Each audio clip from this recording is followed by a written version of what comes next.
कभी सोचा है कि बचपन की कुछ बातें, कुछ अनुभव हमें आज भी मतलब इतना क्यों परेशान करते हैं? हाँ, ये एक बहुत आम सवाल है। तो आज हम इसी गुत्थी को एक तरह से सुलझाने की कोशिश करेंगे। हमारे पास एक लेख है, बचपन के घाव, वयस्क जीवन पर प्रभाव और उपचार।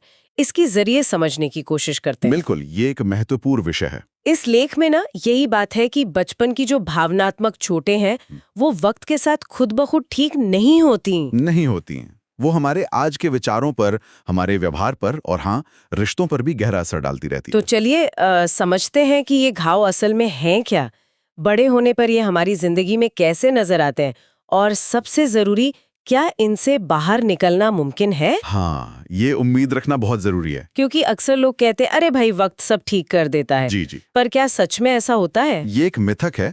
काफी हद तक वक्त मदद कर सकता है, लेकिन सक्रिय प्रयास के बिना गहरे घाव बने रहते हैं। अच्छा, तो शुरुआत करते हैं इससे कि ये बचपन के घाव आखिर हैं क्या? लेख क्या कहता है? लेख बताता है कि ये वो भावनात्मक दर्द या आप कह सकते हैं सदमे हैं जो बच्चे अपने शुरुआती सालों में महसूस करते हैं, खासकर अपने माता पिता या जो भी उनकी देखभाल कर रहे थे उनके साथ रिश्तों में। जैसे कि कुछ उदाहरण दे सकते हैं? हाँ, जैसे अगर किसी बच्चे की भावनाओं को लगातार नजरअंदाज किया गया हो, या उसके साथ बुरा बर्ताव हुआ हो, शारीरिक या जुबानी, अच्छा। या उसे बार बार शर्मिंदा किया गया हो, दूसरों से उसकी तुलना की गई हो, या फिर घर का माहौल ही बहुत तनावपूर्ण मतलब अराजक रहा हो। घरेलू हिंसा देखना भी शायद इसी में आएगा। बिल्कुल, वो भी एक बहुत बड़ा आघात है। दिलचस्प बात यह है कि कई बार जो चीजें हमें बाहर से सामान्य सी लगती हैं, जैसे मान लीजिए बहुत सख्त अनुशासन, या बच्चों को अपनी भावनाएं जाहिर न करने देना, लड़के लोते नहीं टाइप की बातें, हाँ हाँ, सुना है ये तो। ये भी घाव बन सकती हैं।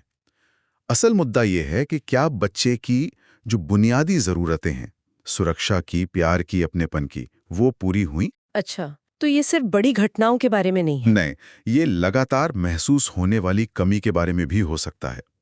अगर ये जरूरतें पूरी नहीं हुई, तो ये अधूरी जरूरतें ही बाद में दर्द बनकर उभरती हैं। ये बात तो सोचने वाली है।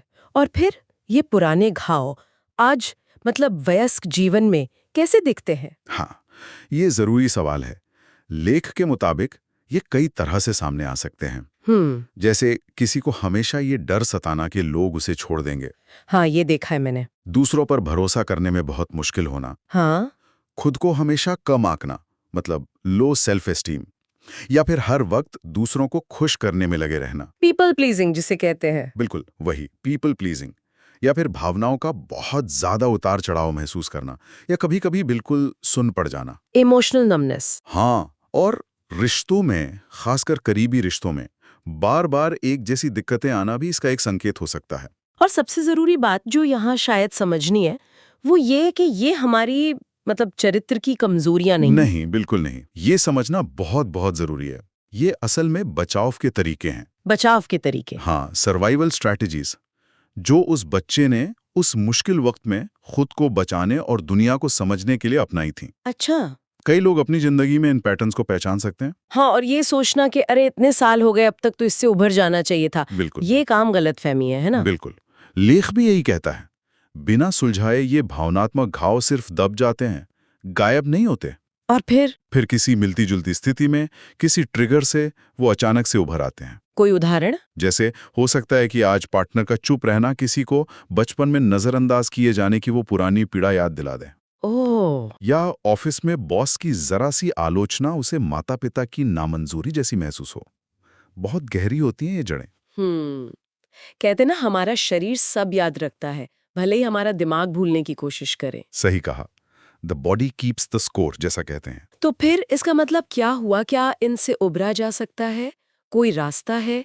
क्या उपचार संभव है? हाँ बिल्कुल, और यही सबसे अहम बात है। रास्ता है। लेख साफ कहता है कि उपचार संभव है।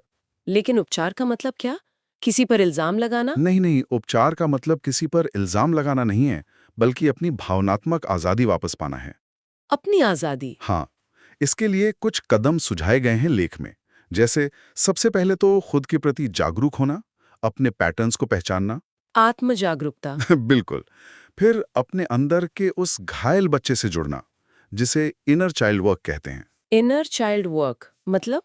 मतलब अपने अंदर के उस बच्चे की जरूरतें और भावनाएं समझना जो तब पूरी नहीं हुई और उन्हें आज संबोधित करना। अच्छा। और जरूरत पड़ने पर थेरेपी लेना, ये बहुत मददगार हो सकता है। अपनी सीमाएं तय करना सीखना, दूसरों को ना कहना सीखना। ये मुश्किल होता है कई बार। होता है। और सबसे जरूरी, खुद पर रहम करना सीखना, सेल्फ कंपैशन। यानी ये मुमकिन तो है पर इसमें मेहनत लगेगी, आसान नहीं होगा। यकीनन। उपचार कोई सीधी रेखा नहीं है कि बस शुरू किया और खत्म। इसमें वक्त लगता है, सब्र चाहिए और लगातार कोशिश करनी पड़ती है। लेकिन ये संभव है।